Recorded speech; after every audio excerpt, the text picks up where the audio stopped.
Hey, what up, y'all? Mr. Cruz here, the littest teacher you never had, back with another video. In today's video, I'm going to be showing you guys how you can use this GClip.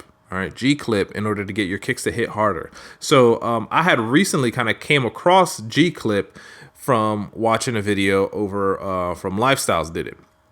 The only problem was I have two computers, all right? I have a Windows laptop and a Mac desktop. I couldn't use GClip because GClip is Windows only.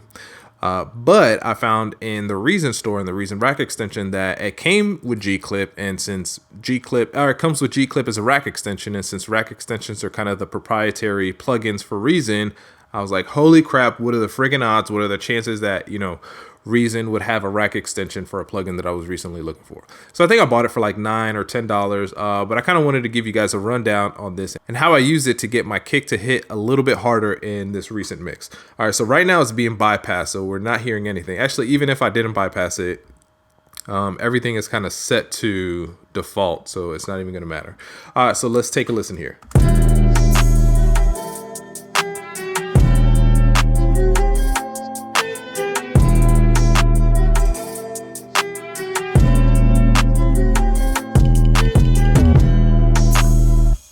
All right, so now let's say I like the way that this sounds, but I want my kick to stand out a little bit more. So if you can kind of hear, it seems like the 808 and the kick are kind of even, like it's really hard to tell where the kick is punching or where the 808 is bumping, I guess.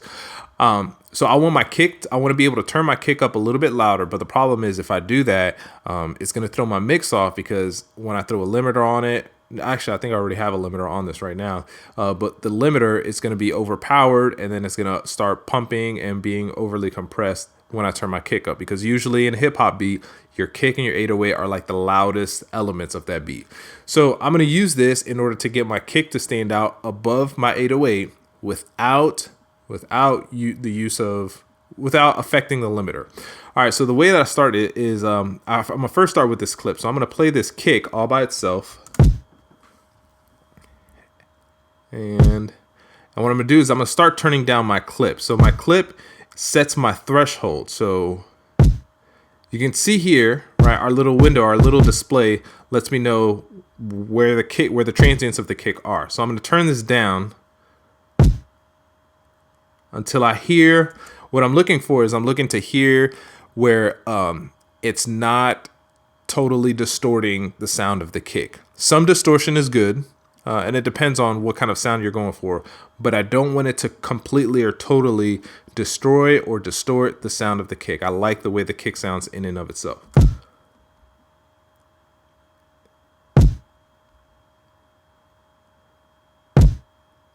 All right, I think that's about it. So next I'm going to start turning my gain up. I'm actually going to unsolo this, and I'm going to start to turn my gain up. Now what you're going to hear when I start to turn the gain up is that it really is going to start, we are going to start getting some distortion. So I'm going to turn the gain up until I get the amount of distortion that I want, and then I'm going to pull back, and then we'll adjust the softness.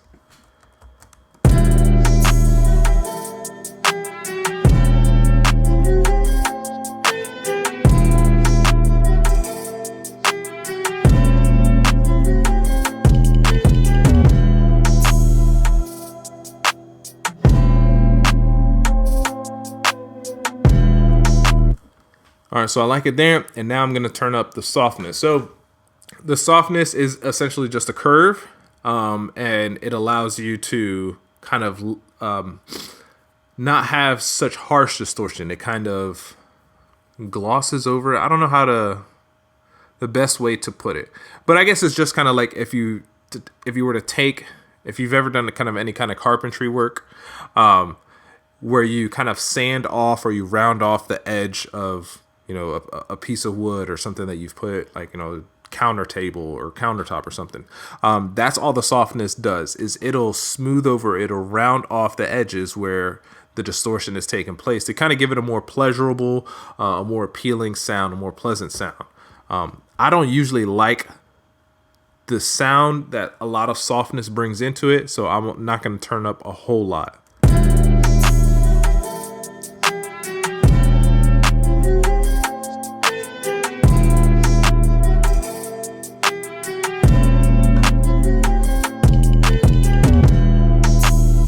think there sounds perfect. So there you go. So now my kick stands out a little bit more above my 808. And I have not had to touch the fader at all. This is not going to affect or impact our limiter when we throw our limiter on, or now that the limiter is even already on there. So it's a really dope, really cool sample. Not cool sample. It's a really cool rack extension. And again, it was super cheap. And it's one of the struggles that I had the most often, was how do I get my mixes to sound loud with a limiter on it without it start pumping or it start being overly compressed, because, you know, obviously like my kick and my 808 are so loud. If I turn my kick and my 808 loud, then my beat has like no oomph. It has no power in it. And then over here, you also have some oversampling settings. I read through the manual, and the manual says like, look, start off with off, and if you like the way it sounds, then don't worry about all these. So I have not had to use these yet, and I've been using GClip. I added it to my template. Been using it now for about a month. Have not had to use this, but again, this is kind of a really dope plugin. Definitely suggest you guys check it out, especially for those of you guys who are using Reason on a Mac and you cannot get GClip, because GClip is technically free, but I had to pay $9 for it because I wanted it as a rack extension. But anyways, that's what I got for you guys today. Hopefully that's helpful to you guys. Let me know in the comments below. I'm going to leave a link in the description below for a link to the GClip in rack extension store. But anyways, that's what I got for you guys. See you guys next time. It's your boy, Mr. Cruz, out.